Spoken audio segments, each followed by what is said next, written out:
Hello students, आज हम करेंगे class 10th chapter first real number. इसकी एक वीडियो हम पहले ही डाल चुके हैं जिसमें हमने फर्स्ट क्वेश्चन किया है एंड रियल नंबर का इंट्रोडक्शन दिया था। ठीक है, आज हम करेंगे सेकंड क्वेश्चन।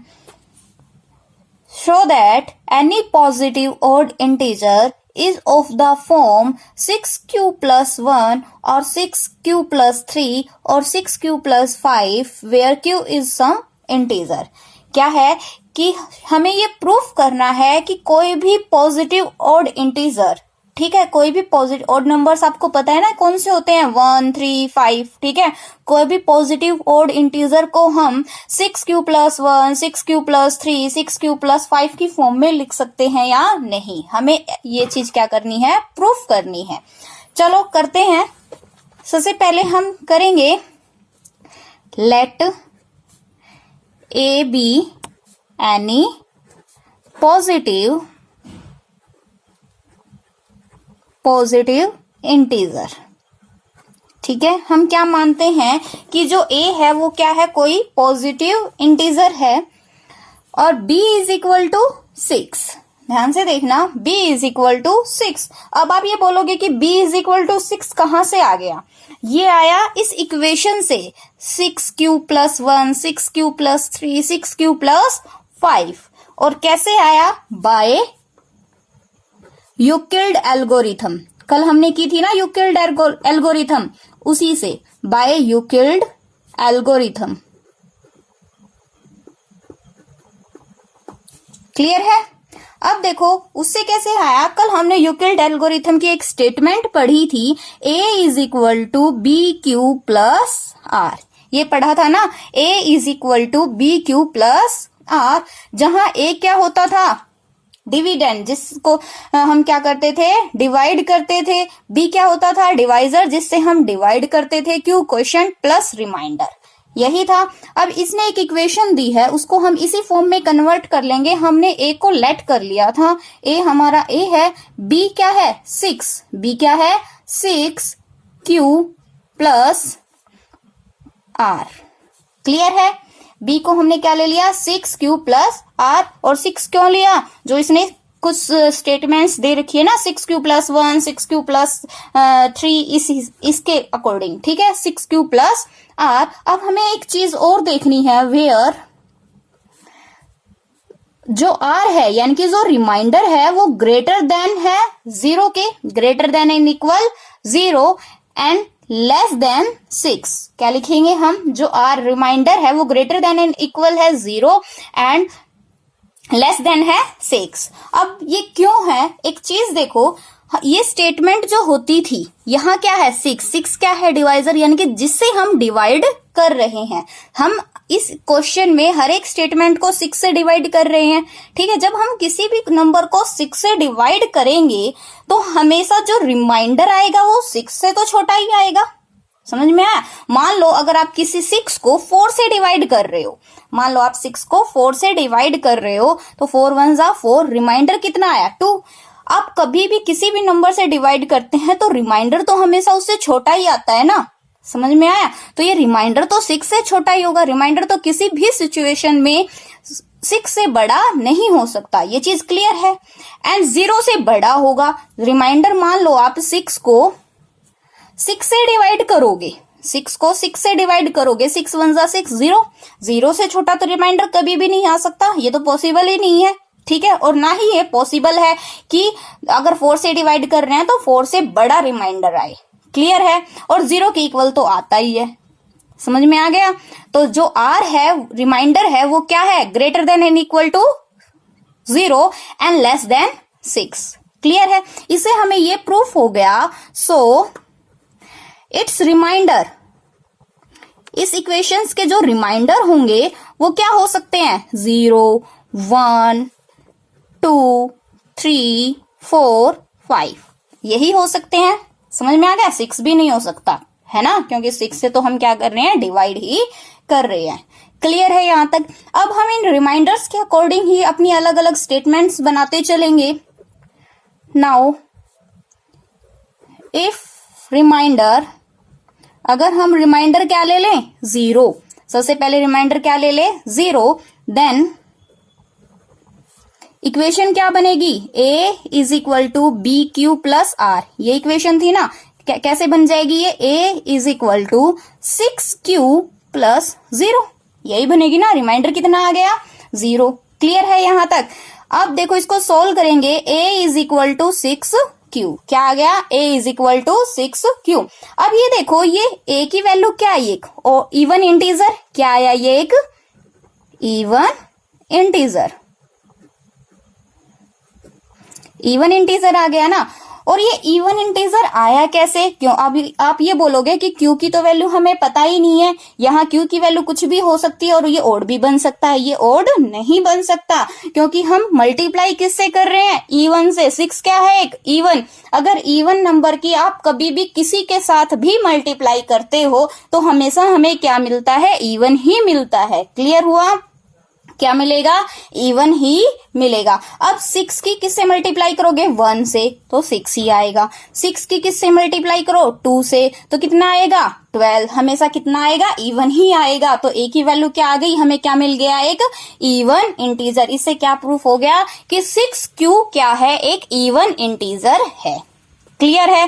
अब इसी तरीके से आगे करो, if remainder is equal to 1। अब रिमाइंडर कितना ले ले, 1, देन इक्वेशन क्या बन जाएगी, a is equal to 6q plus 1, r की जगह क्या आ जाएगा, 1। अब ये देखो ये क्या मिल गया हमें, ये क्या मिल गया, एक ओड इंटीजर। ये क्या मिल गया, ओड इंटीजर। अब ये ओड इंटीजर कैसे हो गया, अब हमें ये पता है ये तो 6q तो इवन ही है। अगर किसी भी इवन नंबर में आप 1 को ऐड करते हो तो हमेशा क्या मिलता है, ओड। क्लियर है ना, किसी भी इवन में 1 ऐड करोगे तो क्या मिलेगा, ओड। 2 में 1 ऐड करो, 3 क्या है, ओड है। 4 एक इवन है, 4 में 1 ऐड करो, 5 क्या है, एक ओड इंटीजर। क्लियर हुआ। तो इस सेकंड रिमाइंडर से हमें क्या मिला, ओड। अब थर्ड वाला पुट करो, थर्ड क्या है, 2। इसी तरीके से हमें क्या करना है, पुट करते चलना है। If remainder is equal to 2 then a is equal to 6q plus 2। Clear हुआ ना। अब देखो अब हमें क्या मिला, इवन इंटीजर। अब हमें क्या मिला, इवन इंटीजर।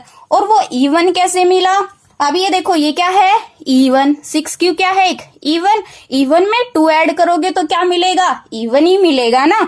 2 क्या है, एक इवन। 2 में 2 ऐड करोगे तो 4 क्या हो गया, इवन। ठीक है, 4 क्या है, एक इवन। 4 क्या है, इवन नंबर। 4 में 2 ऐड करोगे तो कितना आ गया, 6 भी क्या है, एक इवन। क्लियर हुआ। इवन में 2 को ऐड करेंगे तो हमेशा क्या मिलेगा, इवन ही मिलेगा। ठीक है भाई, एक चीज ध्यान देना, इवन में इवन को ऐड करते हैं तो इवन मिलता है, इवन में ओड को ऐड करते हो तो ओड मिलता है। क्लियर है। अब फिर पुट करो, if remainder is equal to 3 then a is equal to 6q plus 3। Clear है। अब इवन में ओड, 3 क्या है, ओड है ना। इवन में ओड को ऐड करोगे तो क्या आएगा, ओड इंटीजर। क्या आएगा, ओड इंटीजर। क्लियर है भाई। अब आगे पुट करो, if remainder is equal to 4। क्या है, remainder is equal to 4 then a is equal to 6q plus 4। अब ये इवन में इवन ऐड करेंगे, क्या मिलेगा, इवन इंटीजर। क्या मिलेगा, इवन इंटीजर। यहां तक क्लियर है। अब आगे if remainder is equal to 5 then a is equal to 6q plus 5। अब इवन में क्या ऐड कर रहे हो, ओड, तो क्या मिलेगा, ओड इंटीजर। क्या मिलेगा, ओड इंटीजर। क्वेश्चंस थोड़े से लंबे हैं बट इजी हैं बहुत। ठीक है। If remainder is equal to 6, क्या है, remainder is equal to 6 then 6 तो हो ही नहीं सकता ना, 5 तक ही था, यहां तक हो गया। अब देखो हमने एक चीज नोट करी, हमें इस इक्वेशन से, इक्वेशन में क्या दिया गया था, 6 cube plus 1, 6 cube plus 3, 6 cube plus 5। देखो 6 क्यूब प्लस 1 क्या है, एक ओड इंटीजर मिल गया। 6 क्यूब प्लस 3 क्या है, ओड इंटीजर मिल गया। ठीक है, 6 क्यूब प्लस 5 क्या है, ओड इंटीजर। और क्वेश्चन में यही तो प्रूफ करने के लिए बोला था कि so that any positive odd integer is of the form, कि हम किसी पॉजिटिव ऑड इंटीजर को इस फॉर्म में लिख सकते हैं। यस, क्या है, लिख सकते हैं। तो ये चीज क्या हो गई, प्रूफ हो गई। यही तो प्रूफ करने के लिए बोला था ना। तो क्या लिख देंगे, hence any positive odd integer in the form, यानी कि किसी भी पॉजिटिव ऑड इंटीजर की फॉर्म हो सकती है। ठीक है, 6 क्यूब प्लस 3, 6 क्यूब प्लस 5। ये हमारा हो गया फर्स्ट क्वेश्चन। अब हम करेंगे सेकंड क्वेश्चन। ये देखो, सॉरी सेकंड ये था, third. Any army contingent of 616 member is to march behind an army band of 32 member in a parade। ये क्या बोल रहा है कि कोई भी आर्मी है जिसमें कितने मेंबर्स हैं, 616, यानी कि आर्मी के एक जो ग्रुप है, एक उसमें कितने मेंबर हैं, 616, और उसके पीछे एक बैंड चल रहा है। ठीक है, उस ग्रुप के पीछे क्या चल रहा है, एक बैंड, जिसमें कितने मेंबर हैं, 32 मेंबर। ठीक है, और वो एक परेड में चल रहे हैं, जैसे कि हम परेड देखते हैं ना रिपब्लिक डे वगैरह पे, तो उसी तरीके से 616 मेंबर की एक आर्मी का ग्रुप है और उसके पीछे 32 मेंबर का एक बैंड चल रहा है। The two group are to the march in the same number of column. और इसी इतने ही नंबर के कितने ग्रुप हैं, 2। समझ में आ गया, कितने ग्रुप्स हैं, 2। What is the maximum number of column in which they can march. तो क्या निकालना है हमें, what is the maximum number of column. जब वो चलेंगे दोनों ग्रुप, कितने कितने मेंबर्स के, आर्मी के मेंबर्स कितने हैं, 616, एंड बैंड के कितने हैं, 32। जब इतने मेंबर्स के दो ग्रुप चलेंगे तो मैक्सिमम नंबर ऑफ कॉलम्स कितने होंगे, हमें ये निकालना है। एक चीज ध्यान देना, जब भी मैक्सिमम की बात आती है तो सबसे पहले एचसीएफ माइंड में आता है। ठीक है, तो हम ये यहाँ भी वही करना है। हमें क्या निकालना है, इसका एचसीएफ निकालना है, जिससे मैक्सिमम नंबर ऑफ कॉलम्स निकल जाएंगे। चलो करते हैं सोल्व। थर्ड क्वेश्चन, क्या लिख देंगे,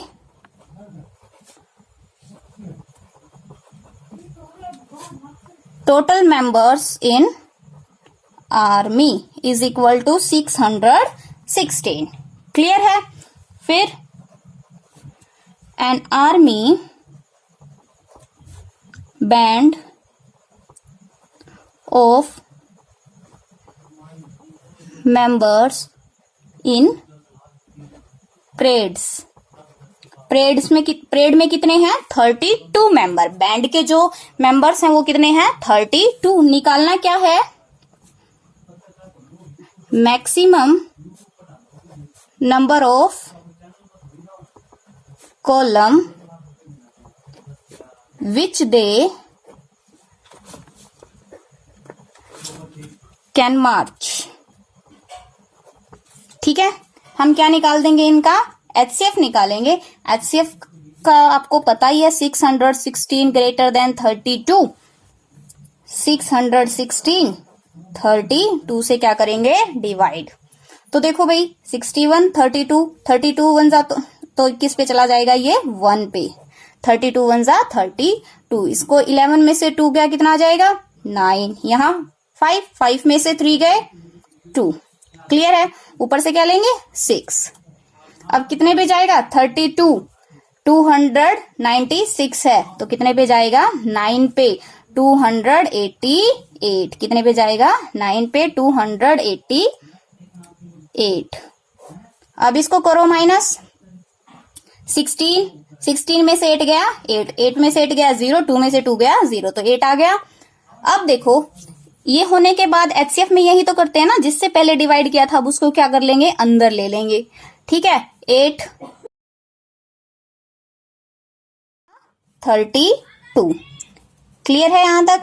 अब देखो एचसीएफ कितना आ गया, इज इक्वल टू 8। एचसीएफ कितना आ गया, 8।